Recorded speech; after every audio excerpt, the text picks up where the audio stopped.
Hey, y'all, it's Michelle with SLP Full Disclosure, and welcome back to part two of our podcast with Dee Lance from the University of Mississippi, where we're talking about language and literacy. If you guys haven't listened to part one, I highly encourage you to go back and listen. It is jam packed with so much information about language and literacy, and we are going to continue that talk today. So one of the things, and I don't even remember where I came across it, but I have remembered it, and it has been another one of those impactful readings that I came across was that 50% more novel words occur in written language, and so it's that reading, it's that interaction, than child-directed speech, television, or magazines. Okay, and so it's that but children need so new words and more complex syntax occur in written language. But before a child is ready to learn to read, ready to learn to decode, ready to understand what books do and the Hmm. information and the linguistic code that's in books, they need 1,000 lap hours of joint reading activity. A That thousand, means 1,000. That means an hour a day for 3 years. just to get them ready to learn. To learn to read. Hmm. But do you know what happens in those lap so when I like the term lap hours, but that's joint reading. Hmm. Joint reading is not always about the written word on the page. It's about inferencing. What do you think is gonna happen next? Hmm. "Oh, look at that. Aren't they funny?" I know. I have parents tell me all the time, I can't read to my child because they won't sit still long enough. They're up, running, jumping, bouncing, and they won't sit still long enough for me to read to them. And I'm like, then just read while they're playing. Would that be? I mean, I tell my parents to do that. Well, one of the things that we know about kids with language impairment is that they will so a typically developing child, if you just read the words, they're gonna get benefit from it. They can talk about the pictures, they can talk about what happened, they can answer questions at the end of the when you're done. Picture books. Children with language impairment do not get that benefit. You might as well be Charlie Brown's teacher going, "Wah, wah, Wah, wah, wah, wah, wah, wah, wah." wah, wah. Yep. They don't they have to be directed in it, but what I would suggest to you is you're reading the wrong books. Yeah. And I do tell them, you don't have to read all of the words on the book. Talk about the pictures. Talk about the pictures. So one of the a gift that I give to at any shower that I'm invited to, even if it's a diaper shower or my Hmm. I always get a book, and it's called Baby Faces, and it is I'm a going to have board to look book. that one up because I Oh, always give books too. yes, it is a board book, and it literally is a book of a picture with a baby, and the baby's making a face, and if it's a surprise face, it's like, "Oh," and if it's like, "Yucky," and so that is my favorite book in the world, and I have yet to see a baby who wouldn't look at pictures of baby faces. Now, children who are neurodivergent and who won't do joint attention, I'm taking that off the table, but if you've Right. got a child willing to engage in joint attention with you, Hmm. they will look at baby faces, Right. and if they won't look at other baby faces, guess what they will look at? At Their own themselves. baby face. Themselves, yes. And so Mhm. another thing that and I got this for and I got one for my daughter, and then I found one when I had my son, it was a little plastic board book that we put pictures in, and the title was "Who Loves Baby?" Oh, I And we love put that. pictures of Rachel and Mimi. We Mhm. put picture and then with Harry's, it was of Rachel and Harry and Mimi, and Harry and Granddad, and Harry and Daddy. So we Right. put pictures of everybody in the family in the book, and we would look at that book, Who Loves Baby? And but so if your child is not wanting to read with you, then it's so easy to have pictures. Just I get don't have to take creative. it to the drugstore. I don't have to Mhm. buy film. I don't have to have a camera. Right. I am old school. One of my Yeah. Christmas gifts when I was about 13 was a little Kodak Instamatic, Oh, I and, remember but I that. had to be careful because film costs money, It was expensive, and then you had to wait for the pictures, you had to take and it then to you had to pay Walmart. money to get it developed, and Right. so, no, so it was used judicious. I can take 1,000 pictures in a day Mhm. and find the best ones. It's so and even when you have kids that are older, it took me a long time to find the genre that my son would be interested in reading. He would start a book, but he wouldn't finish it, which was fine. But I needed him to start finishing it. And then I found things like Hatchet, and he liked books about boys on adventures, and it took me a minute to get him there reading, and Right. then once he Finding got their there interest. yeah, but we did zoo books, and there's another and but this comes from privilege, and my Right. children were they had privilege, but so being able to explore those things, but there is Cricket Publishers puts out a magazine for babies, and it's called, Baby Bug, Huh. the magazine for literate I've never heard of that. it is the most wonderful. They always have a story in it, and it's with the same characters with my daughter. It was somebody in Pippo, and then Kim and Carrots was the main character, and Kim was Mhm. it was a toddler, and she had a stuffed animal, Bunny Carrots. And Tom and Pippo. Tom and Pippo was the ones that were for Rachel. That was in her subscription, and it Mhm. was a little boy with a stuffed monkey Pippo, and both of my children had a carrot. Harry had carrots, and Rachel had a Pippo. I love And it. and but it also had little rhymes in it, but what Right. it came with was a parent guide, That's the key. and it talked about activities for the month, it talked about just development for the month, it talked so one of them, I shared it with a colleague who was working on her dissertation, it was about problem solving, the stages to problem solving development, and she did a dissertation based on problem solving with children with a hearing impairment, and although that did not start her curiosity, it was like, "Oh, dang, Dee," and I was like, "Nope." But and so but it at the time, it was $35 annually, but I had $35 to spend on it. So some of those things come from privilege. We Mhm. know that children from print-rich environments are children who are better readers, better Mhm. understanders, even if they have an impairment, even if they're not neurotypical, they have a better chance. Right. The vocabulary can be higher than Right. it would have been otherwise. And some of that is tied to socioeconomic status. I Having know. time to give my child an hour a day. Right. And I also take for granted a lot, and I did not so much now. Many, many years ago, I took for granted the fact that I do know child development. And I thought that everyone knew to read to your baby and how to talk to your baby and how to build those receptive language skills and how to work on one step directions, multi step directions. I thought everyone knew that, and they don't. They don't. My daughter was talking she was talking with her friends and talking about some things, and she and I were visiting, and she said, "Mom, you therapized us, didn't I you?" did. I did mine too. I used to say I stayed home for 14 months with my daughter after she was born. I was very blessed, again, privileged. Privilege. Um, and I did therapy with her every day. I did visual tracking. I did fine motor stuff. I did gross motor stuff. I mean, I did all the things, auditory tracking. I mean, everything I did, which is why probably that she walked at 9 months and she had a massive, huge vocabulary. Yeah. 2-year-old vocabulary. Hmm. And that is a little bit depressing because what that says to me is no matter how much work I do as a speech language pathologist, I may never be able to help that child catch up because we expect children to enter kindergarten with about 600 vocabulary words. Hmm. No, 6,000 vocabulary words. By the time they finish, it's 60,000 vocabulary words. But if they start less, it's not they don't just catch up, but they Right. catch but they their best chance of catching up by reading, Yep. because more novel words occur in written language. In the literacy, in the written And so language, if they're yeah, not and reading then on grade level, they're not getting exposed to the vocabulary or the syntax that their age-matched peers are. mhm, So if they are not getting exposed to age level written language, fiction or nonfiction, then we are keeping their vocabularies down. But right, they can't get exposed to that written language until they have until the they can, vocabulary and the syntax to decode it or to comprehend it.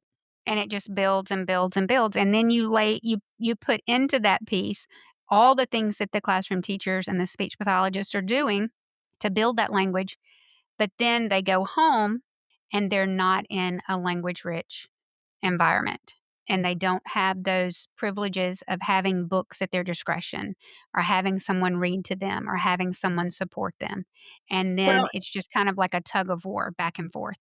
and it's not even home, it's school.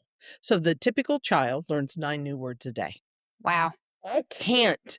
I don't even know how to fix that deficit. If I've Mhm. got a child who has a language impairment so that they are not learning language as quickly, which 9 words do I pick? That's the thing. That was how I was gonna end this entire podcast. How do we start? Where do we start? And how do we pick those words? How do we know what words to pick? Well, even as Because there's so many words. so many words, Oh so my many gosh. words. So Beck has a tiered system.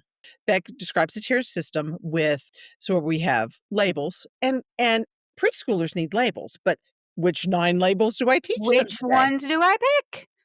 And so my notion is that I can't do language therapy with a preschooler without using nonfiction books. We're going to and I don't need to be the one reading to them. Mom and dad can read to them, but that requires time. Mhm, Preschool. So I can also work with the preschools to talk to them about because they all read. They all read before nap time. They all mhm, maybe read in the afternoon too. But so I need to teach them how make sure, not teach them. Lord, they have a handful, but make sure that they're optimizing reading for my language impaired kids mhm. so that they are using active reading techniques. "Oh, we're gonna read Going on a Bear Hunt. What do you think that's about?" You know, Who do and you think's and in the asking story? those Yeah. questions and looking for those regularities, and then, brown bear, oh, that's gonna be about rhyme. So let's see if we can extend that book beyond the end and do some more rhymes. Mhm, You know what I mean? And so helping them leverage that time they have to ensure that all children in their groups can gain maximum benefit from that from the from that 15 minutes they spend reading a from book. that reading time, right. And if they do it, 3 times a day, that's gonna happen in morning circle time, it's gonna happen, after lunch, before nap time, it's gonna happen, as kids are getting up, we're gonna be doing quiet work, and there'll be a story once everybody's awake, and then we'll go outside, depending upon how often they do that, then you almost have your hour there. And so it doesn't have to I can teach a 12-year-old to do therapy. Right. They I can't be tell parents 12. all the time in early intervention, your other kids are your best speech pathologists that you have. I mean, you have a built-in speech pathologist with a 5-year-old Yeah, no, sister or no. brother. Mhm. So it's not the therapy that's the heartbeat, it's the diagnosis and prescription. That's Mhm, what I need a master's degree for, is to diagnose and prescribe, and then monitor that prescription and change as needed. But mhm, so using other folks and making sure that parents understand that. So parent training is critical, especially in those early years. mhm, But it's critical for school age kids too, but they're gonna spend more time with those kids, preschools and then the parents. And so those pieces but I can't do therapy with a preschooler. Back to Beck. So Beck has so labels is their first tier, and if you have a child that needs labels, then you gotta work on those. mhm. Their second tier is literate vocabulary, and because, therefore, however, those complex conjoining conjunctions Mhm. that allows syntax to become more complex. Okay. That gives them access to more age appropriate books. More age-appropriate books where they And can read more words and gain more language. and it also allows them to develop their writing skills, so to become more mature writers, because they also gotta write like books. Right. Then you gotta teach that. And then there's the content words. Those are like metamorphosis, Right, photosynthesis, right. yeah, What do those um, words mean? and those are driven by classrooms. And so if I can teach that tier 2 for my school-aged kids Mhm, and my preschoolers, I'm not I mean, we need to be thinking about those things too. And let the teachers and let's be intentional about vocabulary and not just defining the word, but using the words, explaining the words, helping them find the meaning of those words within text. mhm, Then and when I'm working with teachers doing some of those comprehension techniques in the classroom, then I do believe maximizing the vocabulary intervention that needs to happen for these children to become age appropriate or to access what they need. I love it. And that was the answer to my question, what advice can you give? So we kind of did a reverse Jeopardy. You answered the question. That is the answer to the question, what can we do as speech pathologists? The other thing, and I do not I don't get a plug, I don't get any royalties, I don't one of the things I discovered, and a colleague, Brenda Beverly at ASHA said, "Dee, I'm going to this session." I said, "Well, I'm going with you because we haven't seen enough of each other." And so we went, and it was a session on story champs. I remember you mentioning that. They also have a bilingual version of Oh, Story Champs, and it is a systematic approach to teaching story grammars. But in that approach, you're also teaching children to tell stories using a story grammar. It also explicitly has instruction on vocabulary. So you've got vocabulary, you've got story grammar, but one of the things that we know is that when we teach story grammars, there is a reciprocal relationship so that they can express it and we teach it and they can identify it. It increases comprehension. I was just going to say it increases what they understand. Yeah. There is a reciprocal relationship. And so if you've got this explicit teaching of something that children who are neurotypical, that are typically developing, just they figure it out. Mhm. Like, "Oh, yeah, no, I know what I'm doing," and they probably couldn't tell you what they're doing, but you tell them to write a story, it's gonna have a nice beginning, middle, and an end, there's gonna be a problem, there's gonna be a solution, there's Right. gonna be an emotional component as they get older because they've listened to enough books and they get it. They Had just enough get it. experiences and they get it. Yeah. But they might not be able to identify that, and public school curriculum is so much better at teaching those things now. Mhm. I and so teachers are teaching it, but our kids who have language impairment, they need multiple exposures to that. But so this system, oh my word. Okay. And I So don't even that's have the web address, but you just type in story champs to Google or whatever search engine you use, and it'll come up, and it is not expensive. okay. So that's where we're gonna all start. We're gonna all look at story And champs because I think that most speech pathologists feel like I do. Like you said earlier, there are so many words and you sometimes don't know where to start. What words do I teach? There's a billion words. What words do I start with? X-tiered system allowed me, and I probably found that work maybe 15 years ago, but before I felt like I was stabbing in the dark, and I knew about complex joining conjunctions, Mhm. but I didn't have a framework. Right, a framework work, and I That think that framework that's that what it's like, "No, so this is what I'm doing.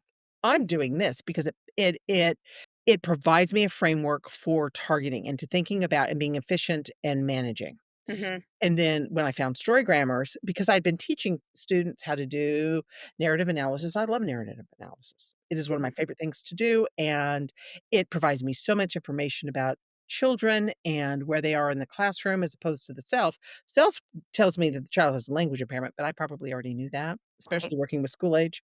mhm, What I need to know is what to work on Monday. exactly, And so that narrative analysis gives me a focus for my treatment. And so I like to do those artifact analyses and see where they are, and it's like, so I'm gonna pick this piece because there are always so many things to work on.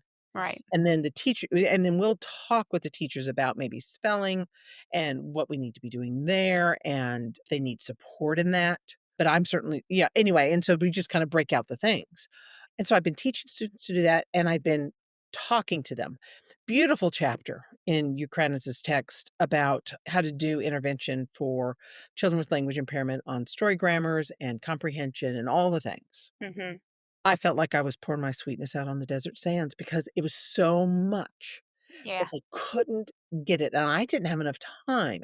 That's a whole class. This was part of a semester-long Lang and Lit class where I was talking about decoding, where I was talking about curriculum, based units, where I was talking about, teach using books in your therapy and just public all law. the I had to things. cover public law in that book Wow, class, just all the things. So it was packed, and I couldn't take another week, not another week to cover that. And so once I got that, I said, "This is where you start." Because once you start here, then you just know what you're doing, and you could do right, it anywhere with anything without using the kit. right, And it is very behavioristic. And am a little bit more of a hybrid kinda gal. I do like having knowing what I'm working on. I do like having definite goals Mhm. and being specific and measuring, where, a child-oriented therapist might be a little bit more loose with that, and we're just looking for an increased MLU or increased oral Mhm. production or increase in vocabulary, so it's a little bit more general. But I like being a little bit more in control of than that. Most speech pathologists do. Yeah, I'm a speech language pathologist, and I'm into behavior control. But so this is very ABA, and, Mhm. the designers were are w she used an ABA therapist, and so it's ABA, but with our kids and this complexity, it is such a nice structure. It just made me happy. It I love makes it. me happy when I use it. Dee, we could probably sit here and talk for another 2 Have I hours. blown through our time? Well, there's no time limit. We just Oh, wanted to get the information out there. So I just appreciate you so much, and I've learned so much. And I think that you've given speech pathologists who are feeling overwhelmed with that language and literacy piece a place to start and to know that it's okay that we all feel that way.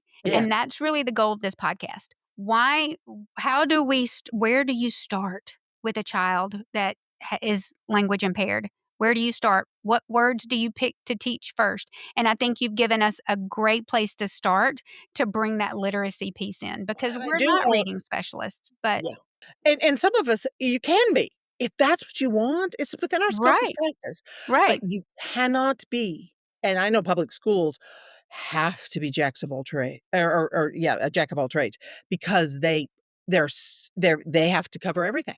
right. Well, I'm here to tell you that you cannot. You cannot Mhm. be a feeding and swallowing specialist and a reading specialist and a fluency specialist and a Voice. now, can you be competent? Without a doubt. But one of the lovely things about school is that there are things that they really need you to do. Mhm. Yep. And there are other things that, although they are within our scope of practice, that other people are qualified to do. What we have to do is work together. And so I do need to know how I might leverage my artic groups Mhm. and their artic words to support what the reading specialist is Yes. working on with them.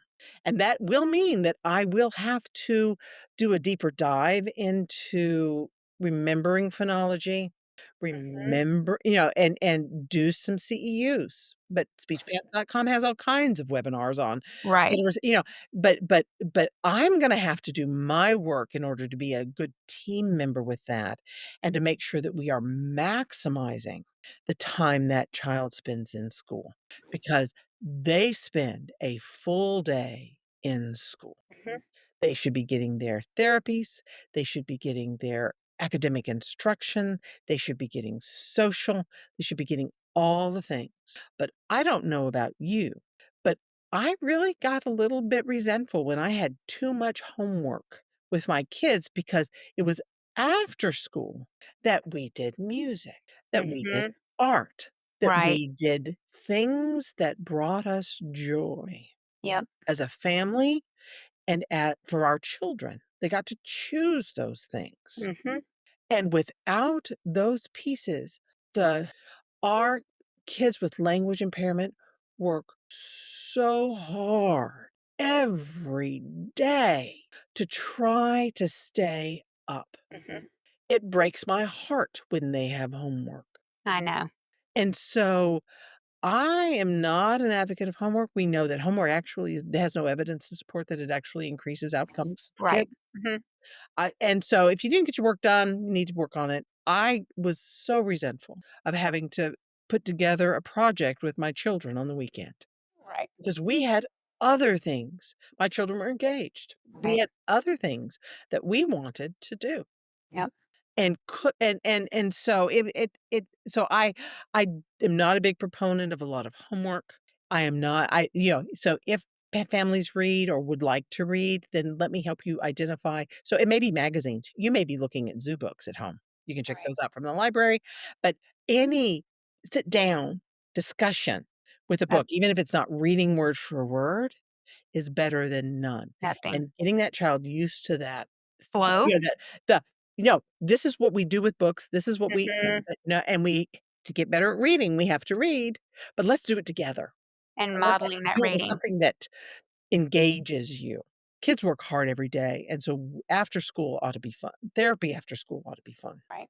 Dee, thank you so much for joining us. So much information, so many words, so many things to learn, but it has been incredible hearing from you, and I think that it's definitely given me a place to kinda step back and just having a starting point, and knowing that once you start and you get in the flow and just reaching out, and I've talked about this before on the podcast about the importance of working with your other team members, your school psychologist, your RSP teacher, your reading specialist, if your school has a dyslexia specialist, working with those people, learning from them so that as we're working with this child, we're all working with the same end goal in mind. Thank you for tuning in to SLP Full Disclosure. You can learn more about this episode and our show on our website at amnhealthcare.com. If you enjoyed this episode, share it with a friend and subscribe to our show on your favorite podcast platform. You can also find show updates and SLP opportunities on our Instagram at AMN Allied. Special thanks to AMN Healthcare for making this show possible. See y'all next time.